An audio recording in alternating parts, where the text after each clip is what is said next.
கதிர், நீங்க வீட்டுக்கு கிளம்புங்க, நான் பாத்துக்கிறேன். இந்நேரம் காவி அங்க என்ன பண்ணிருப்பா, அங்க என்னெல்லாம் நடந்திருக்குமோன்னு என்னால நினைச்சு கூட பார்க்க முடியல.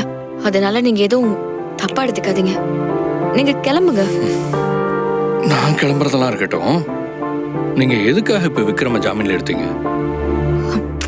அதான் சொன்னனே கதிர், எனக்கு டிரான்ஸ்ஃபர் ஆர்டர் கிடைக்கணும்னா அது விக்ரமால மட்டும்தான் முடியும்.